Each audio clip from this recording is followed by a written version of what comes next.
As you assess the motor system, focus on the body position, involuntary movements, characteristics of the muscle like bulk, tone, and the strength and the coordination. As we observe the patient's body position during the movement and at the rest. Abnormal positions alert you to the conditions such as the mono or hemiparesis from stroke.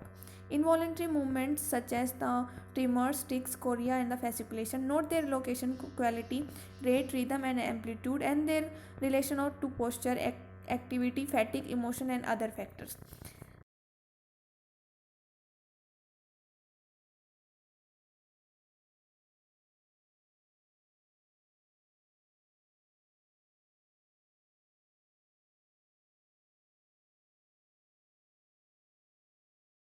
For the muscle bulk, inspect the size and contours of the muscle. Do the muscle look flat, concave, suggesting loss of muscle bulk from atrophy or wasting? If so, the process is unilateral, bilateral, proximal, or distal. When inspecting for atrophy, pay particular attention on the hand, shoulder, thighs, and legs. The space between the metacarpal, where the dorsal interosseous muscles lie, should be full or only slightly depressed. The thenar and the hypothenar eminence of the hand should be full and convex. Atrophy of the hand muscles occur in normal aging.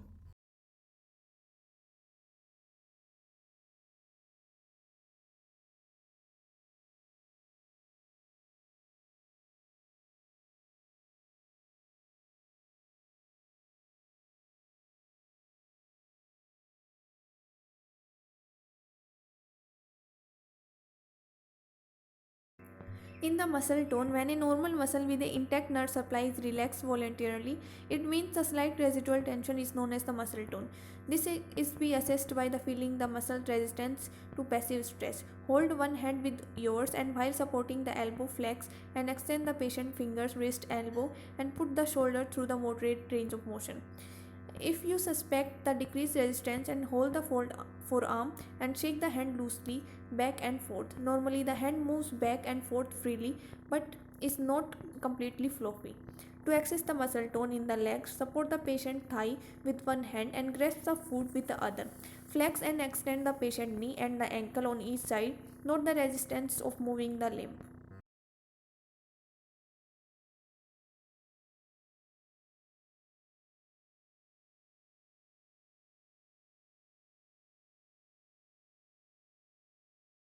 In the muscle strength, normal strength varies widely, so your standard of normal should allow for factors like age, sex, and muscular training. The patient's dominant side is usually slightly stronger than the non dominant side, though the difference can be hard to detect. Keep the difference in mind as you compare the sides. Test the muscle strength by asking the patient to actively resist your movement, remembering the muscle is the strongest when the shortest and the weakest when the longest. Give the patient the advantage as you try to overcome the resistance and judge the muscle's true strength.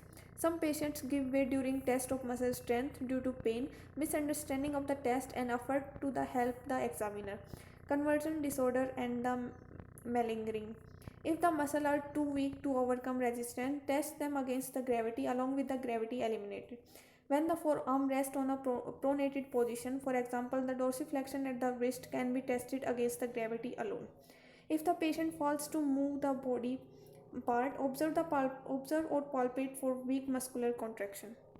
In the flexion test of the elbow, at the elbow by having the patient pull and push against your hand, the nerve responsible for the flexion of the elbow is the C5 and C6 and the extension of the elbow is C6, C7 and C8.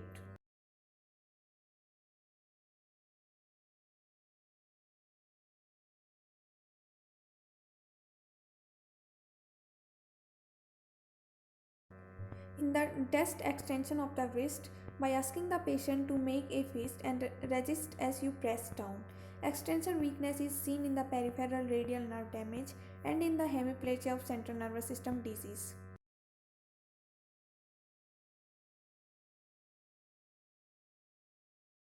To test the grip, ask the patient to squeeze two of your fingers as hard as possible and not let them go. To avoid getting hurt by strong grips, place your own middle finger on the top of your index finger. Normally, it should be difficult for you to pull your finger from the patient grip. Test both grips simultaneously with the patient's arm extended or in the lap to help compare the right hand grip with the left.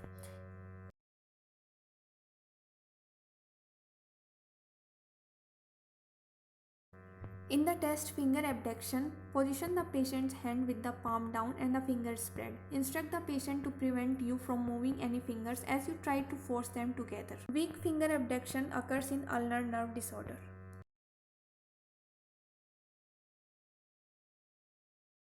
Test for the opposition of the thumb. Ask the patient to touch the tip of the little finger with the thumb against your resistance. Inspect the weak opposition of the thumb in median nerve disorder. Test flexion at the hip by placing your hand on the patient's mid-thigh and asking the patient to raise the leg against your hand. Disorder.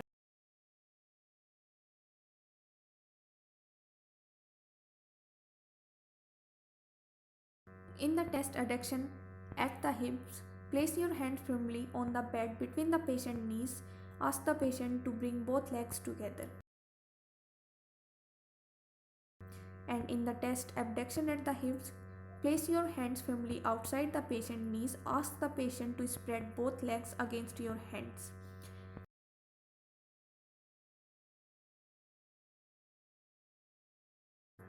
Test extension at the knee. Support the knee in flexion and ask the patient to straighten the legs against your hand. The quadriceps is the strongest muscle in the body to expect a forceful response. And in the test flexion at the knee, position the patient's leg so that the knee is flexed with the foot resting on the bed. Tell the patient to keep the foot down as you try to straighten the leg. Test for the foot dorsiflexion and the plantar flexion at the ankle by asking the patient to pull up and push down against your hand. Heel and toe walk also assist the foot dorsiflexion and plantar flexion respectively.